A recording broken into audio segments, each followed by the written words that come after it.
Salut à tous, aujourd'hui on se retrouve pour une nouvelle vidéo sur ma chaîne et il va s'agir de mon book haul du mois de juin. Je vais vous présenter tous les livres qui ont rejoint ma pile à lire durant le mois de juin et je peux vous dire qu'il y en a quand même pas mal. On commence dès maintenant avec le premier, il s'agit de Asachrone de Fabien Clavel, publié aux éditions Lynx. C'est une petite maison d'édition qui vient juste d'ouvrir ses portes et du coup je vous invite à aller checker en barre d'infos. Je vous mettrai le site dédié et la page Facebook dédiée à cette maison d'édition. N'hésitez pas à aller jeter un coup d'œil parce que c'est toujours motivant pour une maison d'édition de recevoir des encouragements, surtout quand ils viennent de commencer et ça se trouve vous allez trouver votre bonheur là-bas.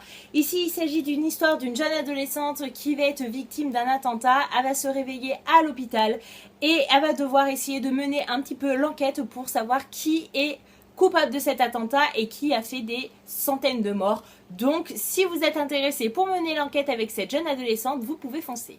Pour ceux qui ne savent pas, le 28 juin c'était mon anniversaire et donc le 27 juin j'ai reçu un colis d'un abonné. Donc Jordan, si tu passes par là, je te remercie encore chaudement parce que ça m'a fait super plaisir de recevoir un cadeau de ta part. Et donc il m'a offert Oh Boy de Marie-Aude Muraille, publié aux éditions Medium. C'est un livre que j'avais vu passer pas mal de fois sur Booktube ou même encore sur les blogs littéraires, mais je m'étais vraiment jamais penchée dessus. Il me semble que dernièrement... encore je dis dernièrement, mais il y a peut-être un an, Trekkie de la chaîne, Kevin de la chaîne Trekkie, je vais y arriver, en avait parlé, je crois qu'il l'a lu et je me rappelle plus s'il l'avait bien aimé, mais c'est vrai que je crois que j'avais regardé sa vidéo. Donc ici, d'après le résumé, on va suivre 3 frères et sœurs qui se retrouvent orphelins du jour au lendemain. Et donc leur but, c'est vraiment de trouver une nouvelle famille qui souhaite les garder tous les 3 et pas les séparer. Donc... je pense que ça va pas se passer si facilement que ça va pas se passer si bien que ça et donc je pense qu'il va y avoir des petits soucis dans cette aventure et donc j'ai hâte de découvrir ça et en tout cas merci Jordan. Au mois de juin, j'ai craqué pour La Vague de Todd Stresser, publié aux éditions Pocket. Alors ce livre-là, je l'ai découvert sur une chaîne Booktube, mais je me rappelle plus énormément. Il me semble que c'est soit Fanny de la chaîne Fancy Fanny ou alors peut-être Louise de Serial Bookeuse. Je sais plus, je vois tellement de vidéos que je me rappelle plus et là c'est vraiment le flou total concernant ce bouquin. Mais en tout cas voilà, je l'ai découvert sur une chaîne Booktube et dès qu'on m'avait présenté le résumé, je me suis dit mais c'est quoi ce truc de dingue? Donc apparemment c'est une histoire qui a été inspirée de faits réels et que ça s'est produit aux États-Unis dans les années 1970. Ici c'est un professeur d'histoire-géographie dans un lycée qui pour expliquer à ses élèves un petit peu les mécanismes du nazisme pendant les guerres mondiales. Il va proposer de faire ce genre de choses dans sa classe et donc il va mettre en place une didacture et un petit peu maltraiter ses élèves pour qu'ils soient vraiment plongés dans le bain de la guerre. En parlant comme ça et en vous disant le résumé, je trouve que c'est juste horrible, sachant qu'en plus c'est une expérience réelle qui s'est déroulée aux États-Unis en 1970 et là je me dis mais le prof a été carrément fou. Après je sais pas ce qui va être fait dans le livre, je sais pas s'il va y avoir des morts, s'il va y avoir des blessés, je sais pas, mais peut-être que c'est peut-être pas plus mal pour marquer les esprits des jeunes et pour qu'ils comprennent réellement les premières guerres mondiales. Moi je sais qu'au lycée, les chapitres que j'avais préférés en histoire géo c'était sur les guerres mondiales. Alors certes, vous allez me dire mais la fille elle kiffe ça, mais en fait je trouve que c'est tellement enrichissant et tellement intéressant de savoir d'où on vient, qu'est-ce qui s'est passé avant nous. Voilà, je prends pas assez le temps de me documenter là-dessus, mais si vous avez des bons livres concernant les 2 guerres mondiales, et ben n'hésitez pas à me les dire en commentaire.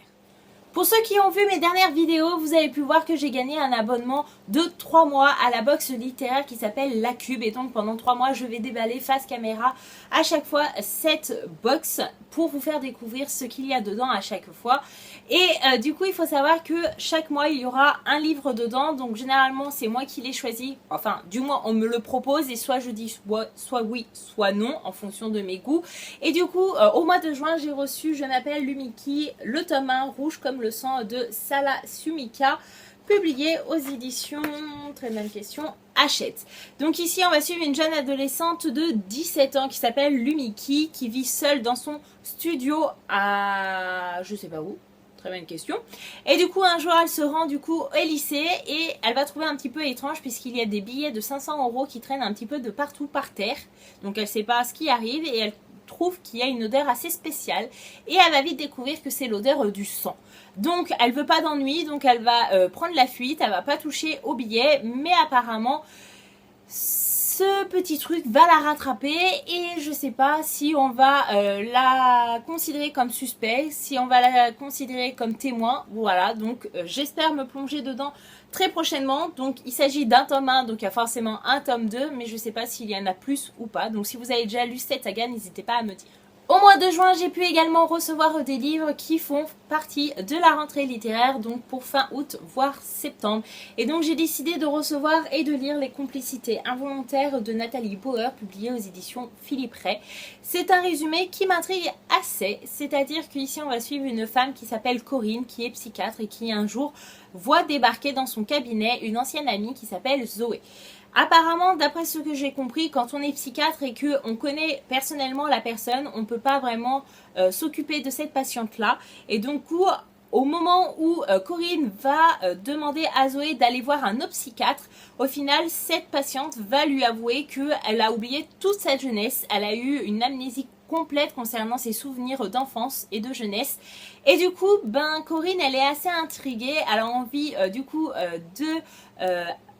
voilà, elle a envie de découvrir son amie sous un autre angle et connaître ce qui lui est arrivé tout au long de sa vie, puisque vous pouvez imaginer qu'elles ont un petit peu coupé les ponts et que depuis pas mal de temps elles se sont pas vues, et du coup c'est vrai que Zoé ne reconnaît pas Corinne.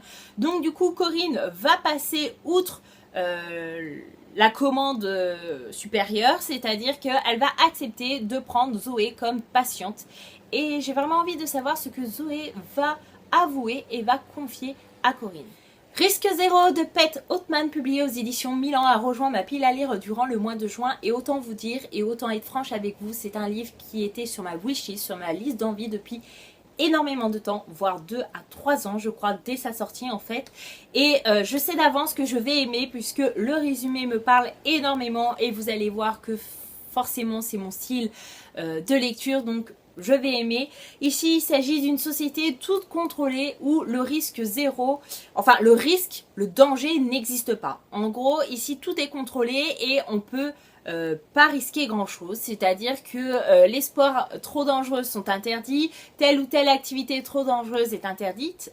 Et du coup, on retrouve un adolescent de 16 ans qui est un peu un rebelle, il n'a pas envie de se satisfaire de cette société-là et donc il va essayer de se rebeller, de se révolter et essayer d'avoir une liberté totale. J'ai eu la chance de recevoir Les Pluies, le tome 2, Ensemble de Vincent Villeminot, publié aux éditions Fleurus. Donc je sais que c'est un livre qui est vraiment demandé puisqu'il sort, je sais pas quand est-ce qu'il sort, je crois qu'il sort au mois de septembre. Et du coup, je n'ai toujours pas lu le tome 1. Je sais, c'est pas bien, mais vous inquiétez pas, cet été le tome 1 sera lu puisqu'il faut que je lise le tome 2 pour vous en parler et pour en faire une chronique. Donc ne vous inquiétez pas, les 2 tomes seront très vite lus puisque je sais que c'est un livre, enfin du moins le tome 1 c'était un livre qui avait plu à beaucoup de monde. Donc Sandrine, ma copine, si tu passes par là, je te fais de gros bisous et je sais qu'elle a adoré le tome 1 et qu'elle meurt d'envie de me piquer ce tome 2. Et je sais que aussi Kevin de la chaîne Trekkie l'avait adoré le tome 1. Donc voilà, je leur fais confiance, je pense que je vais aimer et donc je pense que je vais dévorer les 2 tomes. Donc ici, si vous connaissez pas un petit peu l'histoire, il va s'agir de 2 personnages, une femme, un homme qui sont amoureux. Et en fait, ils habitent à un endroit un petit peu spécial puisque on va voir qu'il y a beaucoup de pluie en gros, et du coup la mairie, enfin les responsables de la région vont imposer aux habitants de la ville d'évacuer la ville puisque apparemment une tempête arrive ou alors ça va être vraiment inondé et que du coup ça va être compliqué de survivre dans ces conditions là. Donc les 2 amoureux vont devoir se séparer puisque tout le monde ne part pas au même endroit puisque ça serait un petit peu compliqué, et en fait ils se promettent que quoi qu'il arrive ils se retrouveront un jour. Donc oui, c'est une romance, je pense, mais apparemment elle est plutôt bien menée par l'auteur et je fais confiance. J'ai craqué également pour La Cave de Natasha Preston, publiée aux éditions Hachette. Alors autant vous dire que la couverture est juste fabuleuse et le résumé donne énormément envie. Ici c'est l'histoire d'un homme qui séquestre dans sa cave déjà 3 femmes et un jour il va rajouter une 4e femme qui va rebaptiser Lila. Sauf que contrairement aux 3 autres femmes, Lila c'est pas le genre de femme qui compte rester là toute sa vie à subir les méchancetés de cet homme là, et elle va essayer de chercher avec les autres pourquoi elles sont là, pourquoi il les séquestre et comment s'échapper de cette cave.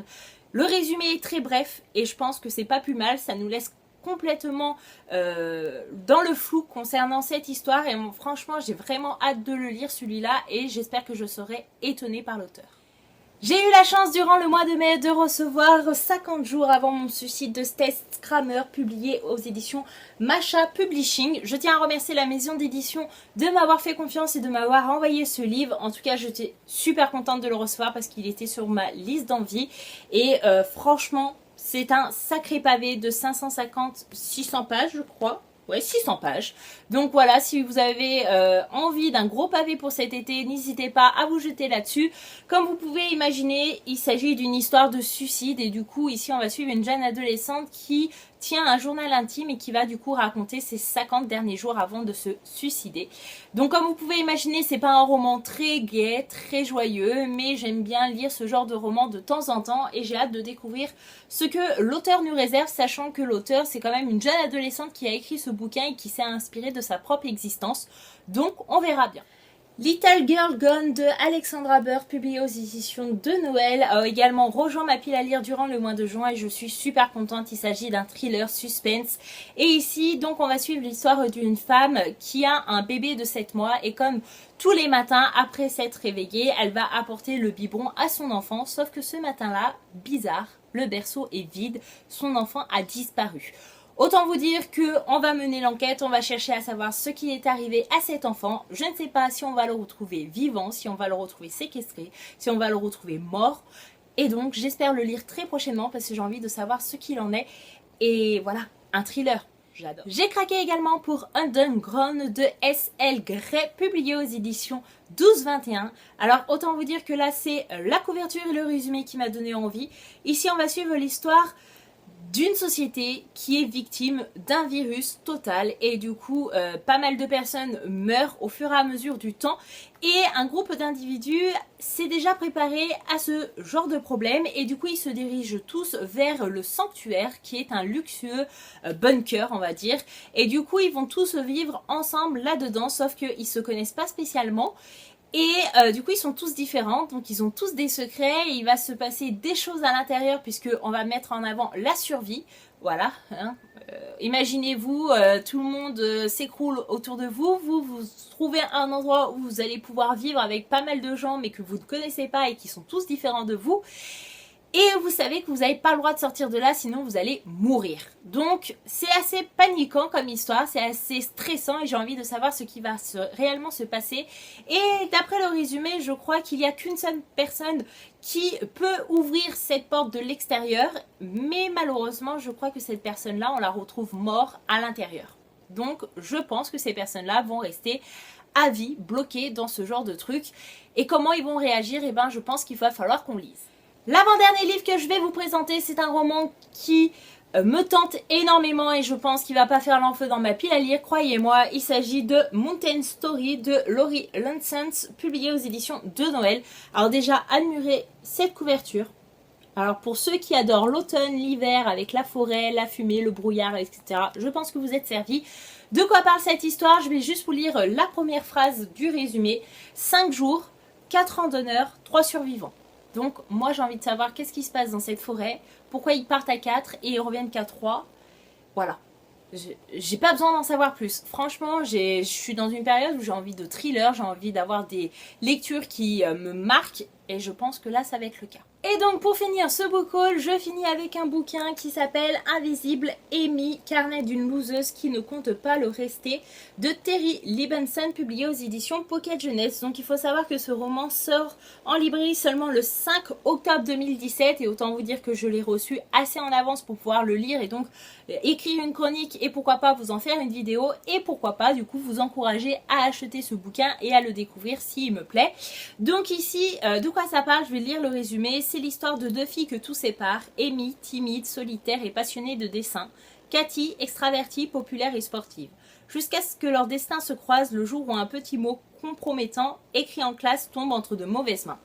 Voilà, moi personnellement je sais que c'est un roman jeunesse, la couverture, bon voilà, elle n'est pas super géniale et ça fait vraiment jeunesse, mais le résumé est assez intéressant et j'ai vraiment envie de voir ce que cette histoire va donner. Et ben voilà, bonne nouvelle, le book haul du mois de juin est enfin terminé. En tout cas, j'espère que cette vidéo vous aura plu. N'hésitez pas à me dire en commentaire si vous avez déjà lu des livres que je vous ai présentés dans cette vidéo et pourquoi pas m'encourager à les sortir de ma pile à lire plus vite que prévu.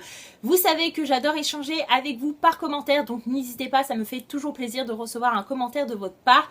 Merci d'être de plus en plus nombreux également sur la chaîne, on a passé les 2000 abonnés et je vous fais de gros bisous. Je pense qu'à la rentrée, il y aura un petit concours concernant ces 2000 abonnés et j'espère que ça vous plaira. En tout cas, je vous fais de gros bisous et je vous dis à bientôt dans une prochaine vidéo. Bye bye!